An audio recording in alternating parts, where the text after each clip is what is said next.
Meir Moza. Meir Moza. Meir Moza. Yisrael Singer. Yisrael Singer. Okay. Great. So, Mr. Moza, first of all, just walk me through the case. What exactly happened? Well, what happened was my clients were charged with a criminal offense, Class A misdemeanor. It's endangering the welfare of a child under the penal law in New York. Obviously, it's a Class A misdemeanor punishable by up to 1 year in jail. The factual basis is as follows. Mr. Singer and his wife, my clients, had done some shopping in a shopping area of the Valley Stream Green Acres Mall. They stopped for a very brief period of time to do the shopping, came back to the car, at which time, obviously, two of the kids, one in particular, was crying hysterically, wanted to go to the bathroom. Very simply, they made a decision at that point to take both kids, because they both were crying, to take the kids to the bathroom. At the last minute decision, the little one, baby Rosie, actually was sleeping, well asleep and safe in the car. My client made a decision at that point to leave her, not knowing the geographical location. Obviously, he's just a tourist in the United States. He did not understand, and he could not estimate properly the amount of time that it would take him from the time he would actually leave the car to the time he actually walks to the bathroom. He assumed it would take only about a minute or so. Obviously, it took a little longer given the fact that it was a much longer distance than anticipated. By the time they actually took the kids to the bathroom, probably about 3, 4, 5 minutes passed. At that point, he actually decided to go back to the car, helped his wife tending to the other girls' bathroom needs. Also important to understand that one of the babies had a bladder infection recently, which caused the situation to really be exacerbated in a way because it was more urgent. So obviously, when he decided to go and tend the girl to the bathroom, obviously it was an urgent matter. It was some sort of an emergency. So he had no choice in the matter. So it took a little longer than one anticipated. By the time he actually returned to the car, the police were there. Someone notified the police that a baby was left out, and obviously my client was arrested. So what happens now legally? I mean, when the family got back to the car, the police were waiting. What happened then, and what's the next? Well, the police made a decision which is well within their decision-making ability to actually arrest my clients. They were detained, not handcuffed because of the kids, obviously. So they were detained in a police car. The police car obviously transported them and the kids to the station house where my clients were obviously processed, booked, fingerprinted, and the whole process situation and procedure was taking place. I believe, and I feel it's very important to make that point, that the police made a decision at that point to arrest my client. They didn't need to. I mean, understanding where my clients come from, understanding the situation, they did the investigation on the scene, they could have easily understand that we're dealing with two individuals from a different mentality, different background. They could have made a decision to actually not arrest my clients, let them go given the extenuating circumstances, my client's explanation. Obviously, the police decided not to do that, which is well within their decision-making ability, and decided to book them and obviously arrest them. And now we're proceeding with the case in criminal court. So what, in layman's terms, what's the actual charge? Well, the actual charge is endangering the welfare of a child. It's a charge under the penal law which the statute clearly states where you neglect to maintain the health or the obviously the mental or the physical state of your child, or in any way neglect to make sure that their physical needs or mental needs are being taken care of, where there's neglect or where there's a danger or jeopardy to that mental or physical state. Obviously that deems to be an endangerment charge, which is what they're charged on. Now, obviously, there's no argument here over whether Rosie was left in the car or not. So what will your defense be? Well, no, there's absolutely not, there's not even an issue. My clients never contested the claim that she was actually stayed in the car for a period of about 5 to 8 minutes.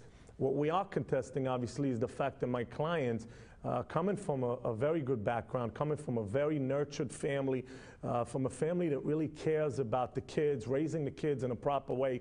He's a religious man, obviously, with very good values. The fact that she was left in a car is one issue. The mitigating factors obviously are factored in. The mitigating factors in this case, obviously, when we put it on a scale, you have two other kids that had to be tended for, that had to be cared for. At that point, my client had to make a decision as to whether or not he needs to put those priorities intact. My client made a decision at that point to care for the other kids, not neglecting baby Rosie. What he did was he made a decision at that point to actually leave her in the car rather than wake her up, take her out in the cold, transport her with him, with the other two kids and with all the luggage that they had to the bathroom, which is, obviously a walk, and then later on return her to the car. That was unnecessary in that. Using his, obviously his European mentality, using the perspective, the European perspective, which obviously differs from the American perspectives in many ways, and that's why the case called for so much attention.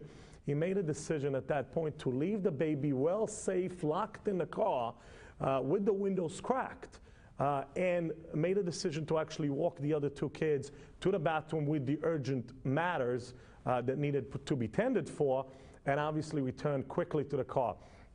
Given the mental and the mentality difference, the cultural difference, I think we have a very strong case. I've been negotiating with the district attorney's office. I'd conveyed that message across to them. I think they pretty much understand that this is a cultural misunderstanding and that my clients obviously used a certain decision-making and used that decision-making process and incorporated that into that decision, which was really the spur-of-the-moment decision. My client, in hindsight, obviously understanding the American mentality, if the same situation would have occurred, would not have taken the same steps that he did on the date of the incident. But in retrospect, obviously, we can't judge my client. My client made a decision at that point. It was the right decision. I stand by that decision, even though that obviously in the American jurisprudence, the American penal law does not allow that. I think it also calls into question as to whether or not the American mentality is a more correct mentality. It's not a question of whether or not it's more correct or what's his decision, whether his decision was correct or not. What's important to understand is that you have two British citizens, two citizens who have a different mentality than the American people. We respect, obviously, the American mentality. My client embraces it. He respects it. He just wants them to understand that he did not neglect baby Rosie, that he made a decision, and that the mitigating factors obviously here outweighs the severity of the incident. So I gather next there will be a court hearing on January the 9th, and you'll obviously be relaying all those arguments. What potentially could happen? What's the worst case scenario? Well, worst case scenario, obviously, Class A misdemeanor, 260-10 under the penal law. It's punishable by a maximum of up to 1 year in jail and or 3 years probation. Obviously, and I could assure you unequivocally, my client is going to be vindicated on this case. I believe that the District Attorney's Office of Nassau County is going to be able to see and to recognize the mitigating factors and everything that we've established so far with all of the media, that obviously we're able to recognize that there was a difference of mentality, a misunderstanding of culture. I believe the District Attorney's Office is going to be able to recognize that. They're going to be able to weigh in all of those mitigating factors, and I believe that eventually what will happen is I'm going to try to file some papers, try to move to dismiss the case.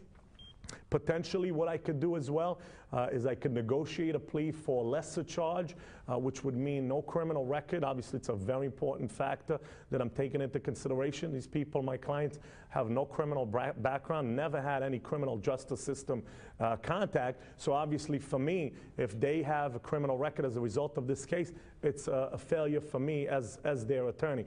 So obviously I'm going to fight to get these charges reduced from the criminal aspect, get it knocked down, either dismiss, file motions to dismiss, or knock it down to a non-criminal offense which carries at most a fine, has no criminality to it, No probation, and obviously they will be able to go back to England and live their life the way they used to, with caring and nurturing and really taking care of their babies and their families.